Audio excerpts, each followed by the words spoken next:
मैं भगवान विष्णु को नमन करता हूँ, जो इस सृष्टि के पालक और रक्षक हैं, जो शांतिपूर्ण हैं, जो विशाल सर्प के ऊपर लेटे हुए हैं, जिनकी नाभि से कमल का फूल निकला हुआ है, जो ब्रह्मांड का सृजन करता है, जो एक परमात्मा है, जो पूरी सृष्टि को चलाने वाले हैं, जो सर्वव्यापी हैं, जो बादलों की तरह सामने हैं, जिनकी आंखें कमल के समान हैं, वही समस्त संपत्तियों के स्वामी हैं। योगी उनको समझने के लिए ध्यान करते हैं। वे संसार में भय का नाश करने वाले हैं। सब लोगों के स्वामी भगवान विष्णु को मेरा नमस्कार। जय श्री हरि। हरे कृष्णा।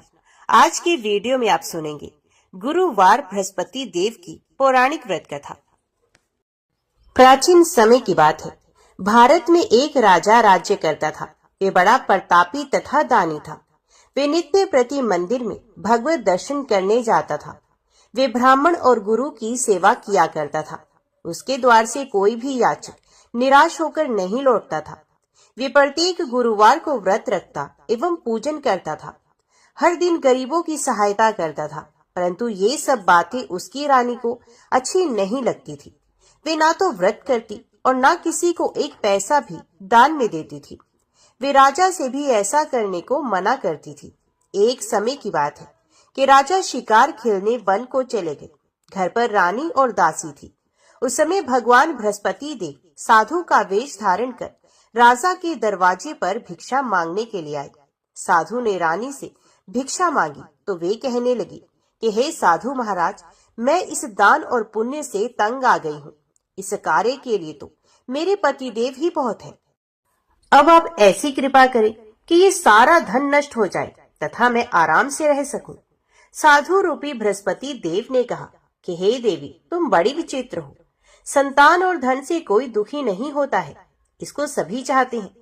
पापी भी पुत्र और धन की इच्छा रखता है। अगर तुम्हारे पास धन अधिक है तो भूखे मनुष्यों को भोजन कराओ, पियाओ लगवाओ, ब्राह्मणों को दान दो, धर्मशालाएं बनवाओ, कुआं, तालाब, बावड़ी, बाग बगीचे आदि का निर्माण करवा दो तथा निर्धन की कुंवारी कन्याओं का विवाह करवा दो। साथ ही यज्ञ आदि क्रम करो। इस प्रकार के कर्मों से आपके कुल का और आपका नाम परलोक में भी सार्थक होगा एवं तुम्हें भी स्वर्ग की प्राप्ति होगी। परंतु रानी साधु की इन बातों से खुश ना हुई।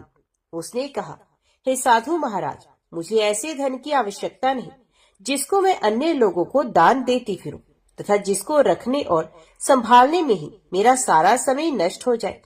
साधु ने कहा, हे देवी, यदि तुम्हारी ऐसी ही इच्छा है तो जैसा मैं तुम्हें बताता हूँ तुम वैसा ही करना। बृहस्पतिवार के दिन घर आंगन को गोबर से लिपना, अपने केशों को पीली मिट्टी से धोना, केशों को धोते समय स्नान करना, राजा से कहना कि वे हजामत करवाए, भोजन में मांस मदिरा खाना, कपड़े धोबी के यहाँ धुलने देना। इस प्रकार 7 बृहस्पतिवार करने से तुम्हारा सारा धन नष्ट हो जाएगा। ये कहकर साधु महाराज रूपी बृहस्पति देव अंतर ध्यान हो गए। रानी ने साधु के कहने के अनुसार 7 बृहस्पतिवार तक वैसा ही करने का विचार किया। साधु के बताए अनुसार कार्य करते हुए केवल 3 बृहस्पतिवार ही बीते थे कि उसकी समस्त धन संपत्ति नष्ट हो गई। भोजन के लिए दोनों समय परिवार तरसने लगा तथा सांसारिक भोगों से दुखी रहने लगे। तब राजा रानी से कहने लगा कि हे रानी, तुम यहाँ पर रहो, मैं दूसरे देश को जाता हूँ, क्योंकि यहाँ पर मुझे सभी मनुष्य जानते हैं, इसलिए मैं यहाँ पर कोई काम नहीं कर सकता। मैं परदेश जा रहा हूँ, वहाँ कोई काम धंधा कर लूंगा, शायद हमारे भाग्य बदल जाए। ऐसा कहकर राजा परदेश चला गया। कि वहाँ जंगल से लकड़ी काट कर लाता और शहर में बेचता। इस तरह जीवन व्यतीत करने लगा। इधर राजा के बिना रानी और दासी दुखी रहने लगी।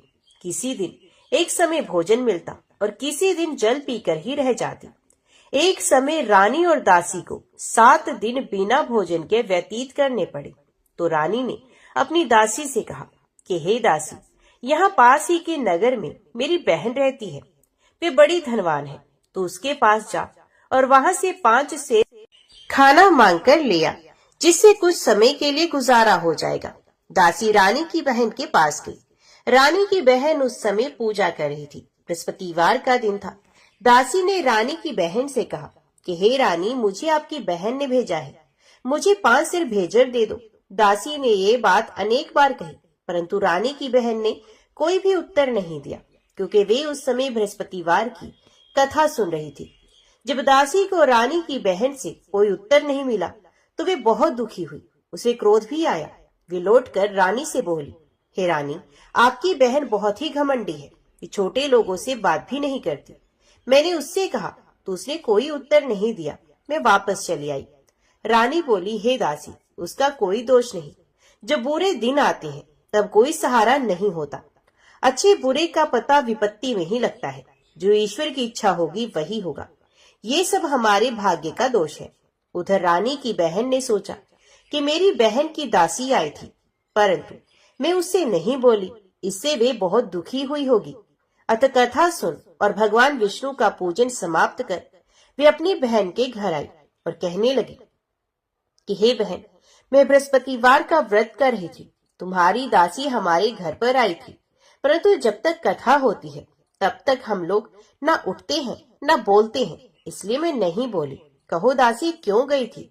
रानी बोली, बहन, हमारे घर में अनाज नहीं था। वैसे तुमसे कोई बात छिपी नहीं, इस कारण मैंने दासी को तुम्हारे पास 5 सेर भेजर लेने के लिए भेजा था। रानी की बहन बोली, बहन देखो, बृहस्पति भगवान सबकी मनोकामना पूर्ण करते हैं। देखो, शायद तुम्हारे घर में ही अनाज रखा हो। ये सुनकर दासी घर के अंदर गई तो वहां उसे एक घड़ा भेजर का भरा हुआ मिल गया। उसे बड़ी हैरानी हुई, क्योंकि उसने एक एक बर्तन देख लिया था। उसने बाहर आकर रानी को बताया। दासी अपनी रानी से कहने लगी, हे रानी देखो, वैसे हमको जब अन्न नहीं मिलता तो हम रोज ही व्रत करते हैं। अगर इनसे इस व्रत की विधि और कथा पूछ ली जाए तो उसे हम भी कर लिया करेंगे।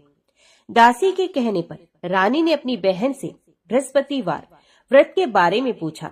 उसकी बहन ने बताया, हे रानी, बृहस्पतिवार को सूर्य उदय से पूर्व उठकर स्नान करके बृहस्पतिवार का व्रत करना चाहिए, लेकिन उस दिन सर नहीं धोना चाहिए। बृहस्पतिवार के दिन में चने की दाल और मुनक्का से विष्णु भगवान को केले के वृक्ष की जड़ से पूजन करें तथा दीपक जलाए। उस दिन एक ही समय भोजन करें। भोजन पीले खाद्य पदार्थ का करें तथा कथा सुने। इस प्रकार करने से गुरु भगवान प्रसन्न होते हैं, अन्न पुत्र धन देते हैं। इस तरह व्रत और पूजन की विधि बताकर रानी की बहन अपने घर लौट गई। रानी और दासी दोनों ने निश्चय किया कि वे बृहस्पति देव भगवान का पूजन जरूर करेंगी। 7 दिन के बाद जब बृहस्पतिवार आया तो उन्होंने व्रत को रखा। घुड़साल में जाकर चना और गुड़ बीन लाई तथा उसकी डाल से केले की जड़ में विष्णु भगवान का पूजन किया। अब भोजन कहाँ से आए? दोनों बड़ी दुखी हुई, परंतु उन्होंने व्रत किया था, इस कारण देव बृहस्पति भगवान प्रसन्न हो गए।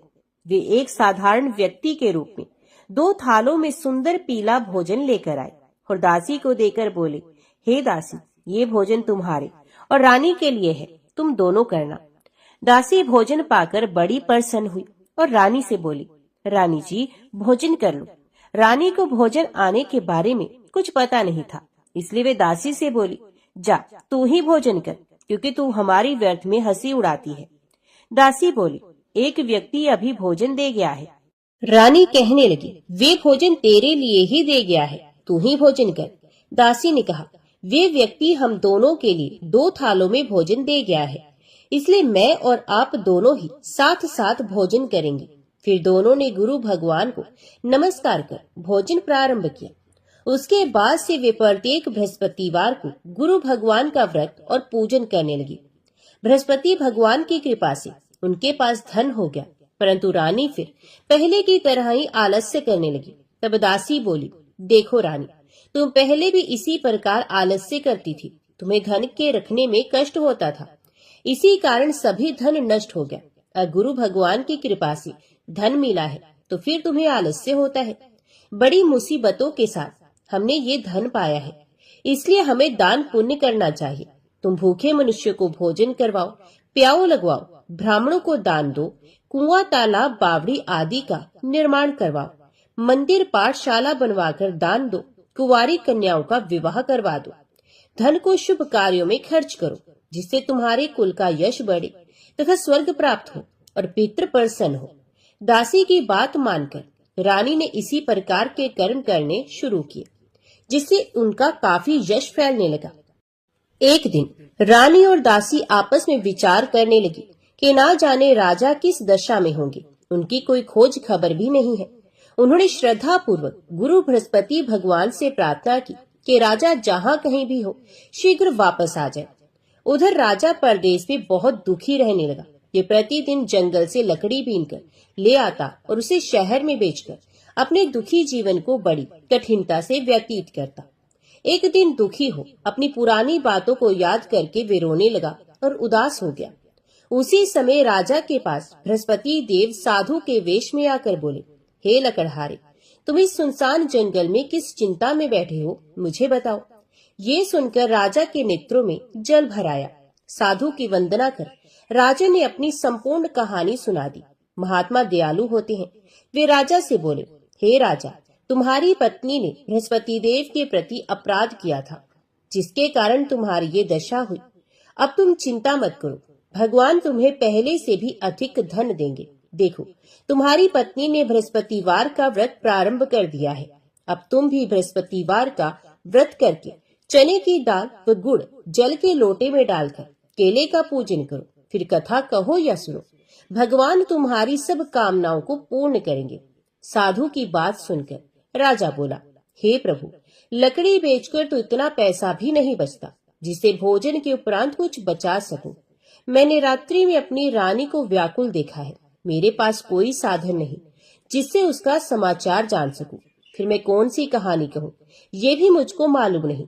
साधु ने कहा, हे राजा, मन में बृहस्पति भगवान की पूजन व्रत का निश्चय करो, वे स्वयं तुम्हारे लिए कोई राह बना देंगे। बृहस्पतिवार के दिन तुम रोजाना की तरह लकड़ियां लेकर शहर में जाना। तुम्हें रोज से 2 गुना धन मिलेगा, जिससे तुम भलीभांति भोजन कर लोगे तथा बृहस्पति देव की पूजा का सामान भी आ जाएगा। जो तुमने बृहस्पतिवार की कहानी के बारे में पूछा है वे इस प्रकार है। प्राचीन काल में एक ब्राह्मण था। वे बहुत निर्धन था। उसके कोई भी संतान नहीं थी।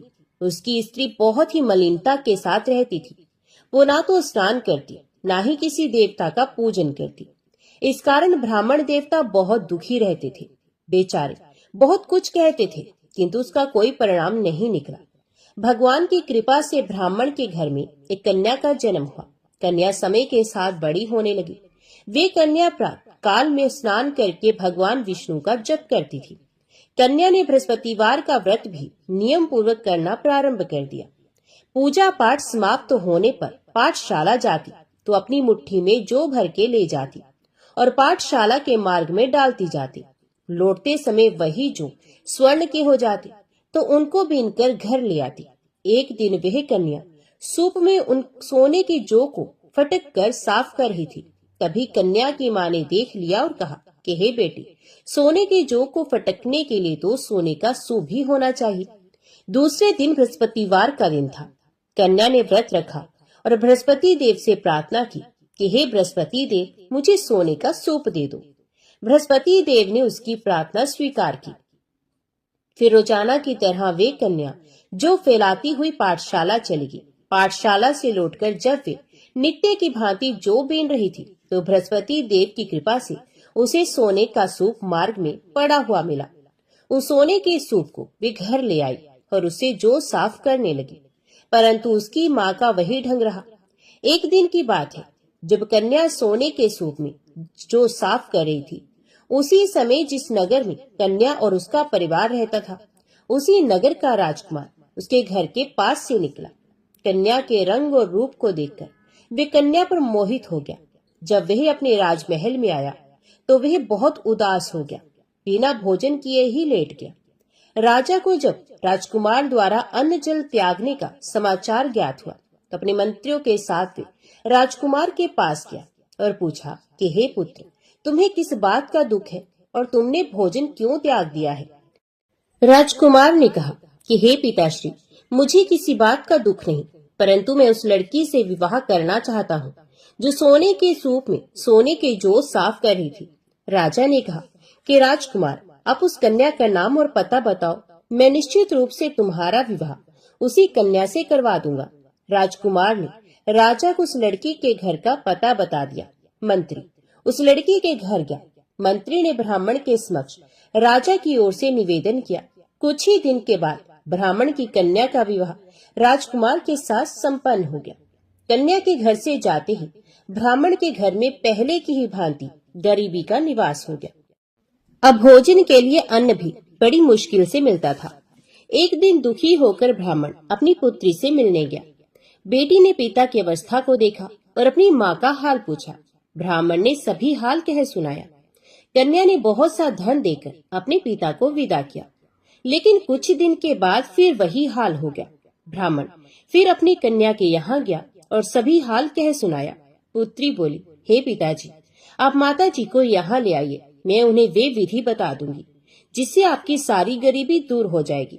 ब्राह्मण देवता अपनी स्त्री को साथ लेकर अपनी पुत्री के पास राजमहल में पहुँचे तो पुत्री अपनी माँ को समझाने लगी कि हे माँ, तुम प्रातः काल स्नान आदि करके भगवान विष्णु की पूजा करो तो घर की सब दरिद्रता और कष्ट दूर हो जाएंगे। परंतु उसकी माँ ने उसकी एक भी बात नहीं मानी। ये पहले की ही तरह प्रातः काल उठकर अपनी पुत्री की बची जूठन को खा लेती थी। एक दिन उसकी पुत्री को बहुत गुस्सा आया। उसने अपनी माँ को एक कोठरी में बंद कर दिया। प्रातः काल में अपनी माँ को कोठरी से बाहर निकालकर स्नान आदि के द्वारा पूजा पाठ करवाया तो उसकी माँ की बुद्धि ठीक हुई। इसके बाद उसकी माँ भी नियम से नित्य पूजा पाठ करने लगी और प्रत्येक बृहस्पतिवार को व्रत करने लगी। इस व्रत के प्रभाव से मृत्यु के बाद वे स्वर्ग को गई। ये ब्राह्मण भी सुख पूर्वक इस लोक का सुख भोग कर स्वर्ग को प्राप्त हुआ। इस तरह कहानी कहकर साधु बने देवता वहां से अंतर ध्यान हो गए। धीरे धीरे समय व्यतीत होने पर फिर बृहस्पतिवार का दिन आया। राजा जंगल से लकड़ी काटकर शहर में बेचने गया। उसे उस दिन और दिनों से अधिक धन मिला। लकड़हारा बने राजा ने चना गुड़ आदि लाकर बृहस्पतिवार का व्रत किया। उस दिन से उसके सभी कलेश दूर हो गए।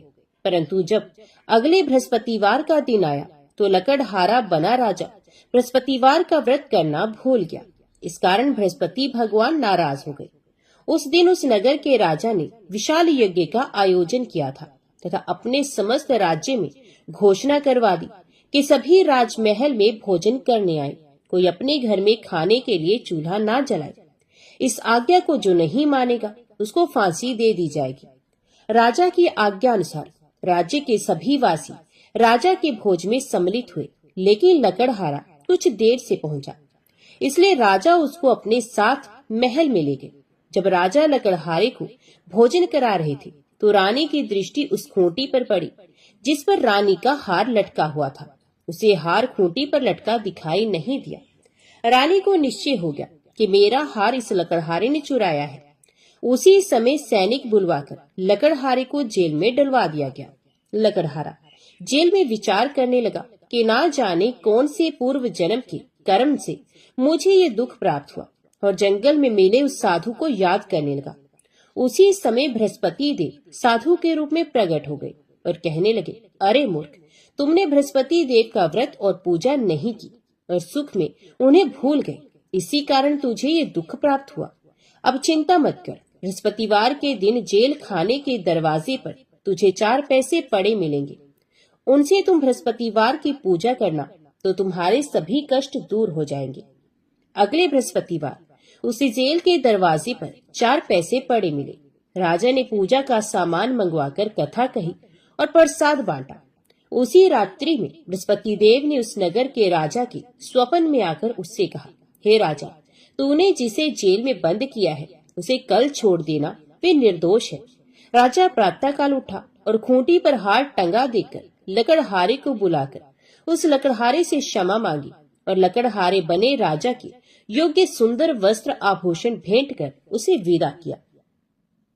उस साधु की आज्ञा अनुसार राजा अपने नगर को चला गया। राजा जब नगर के निकट पहुंचा उसे बड़ा ही आश्चर्य हुआ। नगर में पहले से अधिक बाग, तालाब, कुएं और बहुत सी धर्मशालाएं, मंदिर आदि बने हुए थे। राजा ने नगर के एक व्यक्ति से पूछा कि ये किसका बाग और धर्मशाला है। तब नगर के उस व्यक्ति ने बताया, ये सब इस राज्य की रानी और दासी द्वारा बनाए गए हैं। राजा को आश्चर्य हुआ और गुस्सा भी आया कि उसकी अनुपस्थिति में रानी के पास धन कहाँ से आया होगा। जब रानी ने ये खबर सुनी कि राजा आ रहे हैं, तो उसने अपनी दासी से कहा कि हे दासी देख, राजा हमको कितनी बुरी हालत में छोड़कर गए थे। वे हमारी ऐसी हालत देखकर लौट ना जाए, इसलिए तू दरवाजे पर खड़ी हो जा। रानी की आज्ञा अनुसार दासी दरवाजे पर खड़ी हो गई और जब राजा आए तो उन्हें अपने साथ महल में ले आई। तब राजा ने क्रोध करके अपनी तलवार निकाली और पूछने लगा, बताओ ये धन तुम्हें कैसे प्राप्त हुआ। तब रानी ने सारी कथा कह सुनाई। राजा ने निश्चय किया कि मैं रोजाना दिन में 3 बार कहानी कहा करूंगा और रोज व्रत किया करूंगा। अब हर समय राजा के दुपट्टे में चने की दाल बंधी रहती तथा दिन में 3 बार कथा कहता। एक रोज राजा ने विचार किया कि चलो अपनी बहन के यहाँ हुआ। इस तरह का निश्चय कर राजा घोड़े पर सवार हो अपनी बहन के यहाँ चल दिया। मार्ग में उसने देखा कि कुछ आदमी एक मुर्दे को लिए जा रहे हैं। उन्हें रोककर राजा कहने लगा, अरे भैया, मेरी बृहस्पतिवार की कथा सुन लो। वे लोग बोले, लो हमारा तो आदमी मर गया है, इसको अपनी कथा की पड़ी है। परंतु कुछ आदमी बोले, अच्छा कहो, हम तुम्हारी कथा भी सुनेंगे। राजा ने दाल निकाली और कथा कहना शुरू किया। जब कथा आधी हुई तो मुर्दा हिलने लगा और जब कथा समाप्त हुई तो राम राम करके वे मुर्दा खड़ा हो गया। राजा आगे बढ़ा। उसे चलते चलते शाम हो गई। आगे मार्ग में उसे एक किसान खेत में हल चलाता मिला। राजा ने उससे कथा सुनने का आग्रह किया, लेकिन वे नहीं माना। राजा आगे चल पड़ा। राजा के हटते ही बैल पछाड़ खाकर गिर गए तथा किसान के पेट में बहुत जोर से दर्द होने लगा। उसी समय किसान की माँ रोटी लेकर आई। उसने जब देखा तो अपने पुत्र से सब हाल पूछा। बेटे ने सभी हाल बता दिया। बुढ़िया दौड़ी दौड़ी उस घुड़सवार के पास पहुंची और उससे बोली, मैं तेरी कथा सुनूंगी, तू अपनी कथा मेरे खेत पर ही चलकर कहना। राजा ने लौटकर बुढ़िया के खेत पर जाकर कथा कही, जिसके सुनते ही बैल खड़े हो गए तथा किसान के पेट का दर्द भी बंद हो गया। राजा अपनी बहन के घर पहुंच गया। बहन ने भाई की खूब मेहमानी की। दूसरे रोज प्रातःकाल राजा जागा तो वे देखने लगा कि सब लोग भोजन कर रहे हैं। राजा ने अपनी बहन से जब पूछा, ऐसा कोई मनुष्य है जिसने भोजन ना किया हो, जो मेरी बृहस्पतिवार की कथा सुन ले। बहन बोली, हे भैया, ये देश ऐसा ही है, यहाँ लोग पहले भोजन करते हैं, बाद में कोई अन्य काम करते हैं। फिर एक कुम्हार के घर में गई, जिसका लड़का बीमार था। उसे मालूम हुआ कि उसके यहाँ 3 दिन से किसी ने भोजन नहीं किया है। रानी ने अपने भाई की कथा सुनने के लिए कुम्हार से कहा। वे तैयार हो गया। राजा ने जाकर बृहस्पतिवार की कथा कही, जिसको सुनकर उसका लड़का ठीक हो गया। अब तो राजा की पूरे राज्य में प्रशंसा होने लगी। एक दिन राजा ने अपनी बहन से कहा कि हे बहन, मैं अब अपने घर जाऊंगा, तुम भी तैयार हो जाओ। राजा की बहन ने अपनी सास से अपने भाई के साथ जाने की आज्ञा मांगी। सास बोली, हाँ चली जा, मगर अपने लड़कों को मत ले जाना, क्योंकि तेरे भाई के कोई संतान नहीं होती। बहन ने अपने भाई से कहा, हे भैया, मैं तो चलूंगी, मगर कोई बालक नहीं जाएगा। अपनी बहन को भी छोड़कर दुखी मन से राजा अपने नगर को लौट आया। राजा ने अपनी रानी से सारी कथा बताई और बिना भोजन किए पिछैया पर लेट गया। रानी बोली, हे प्रभु, बृहस्पति देव ने हमें सब कुछ दिया है, ये हमें संतान भी अवश्य देंगे। उसी रात बृहस्पति देव ने राजा को स्वप्न में कहा, हे राजा, उठ, सभी सोच त्याग दे, तेरी रानी गर्भवती है। राजा को ये जानकर बड़ी खुशी हुई। 9वें महीने रानी के गर्भ से एक सुंदर पुत्र पैदा हुआ। तब राजा बोला, हे रानी, स्त्री बिना भोजन के रह सकती है, परंतु बिना कहे नहीं रह सकती। जब मेरी बहन आए तो तुम उससे कुछ मत कहना। रानी ने हाँ कर दी। जब राजा की बहन ने ये शुभ समाचार सुना तो वे बहुत खुश हुई तथा बधाई लेकर अपने भाई के यहाँ आई। रानी ने तब उसे आने का उलाहना दिया। जब भाई अपने साथ ला रहे थे तब टाल गई, उनके साथ नहीं आई और आज अपने आप ही भागी भागी बिना बुलाए ही आ गई। तो राजा की बहन बोली, मैं इस प्रकार ना कहती तो तुम्हारे घर औलाद कैसे होती। बृहस्पति देव सभी की कामनाएं पूरी करते हैं। जो सद्भावना पूर्वक बृहस्पतिवार का व्रत करता है एवं कथा को पढ़ता है अथवा सुनता है और दूसरों को सुनाता है, बृहस्पति देव उसकी सभी मनोकामनाएं पूर्ण करते हैं, उनकी सदैव रक्षा करते हैं। जो संसार में सद्भावना से गुरु देव का पूजन एवं व्रत सच्चे हृदय से करते हैं, उनकी सभी मनोकामनाएं वैसे ही पूर्ण होती हैं जैसी सच्ची भावना से रानी और राजा ने बृहस्पति देव की कथा का गुणगान किया तो उनकी सभी इच्छाएं बृहस्पति देव जी ने पूर्ण की। अनजाने में भी बृहस्पति देव की उपेक्षा न करें, ऐसा करने से सुख शांति नष्ट हो जाती है। इसलिए सबको कथा सुनने के बाद प्रसाद लेकर ही जाना चाहिए। हृदय से उनका मनन करते हुए जयकारा बोलना चाहिए। तो सब प्रेम से बोलो, बृहस्पति भगवान की जय, भगवान विष्णु की जय।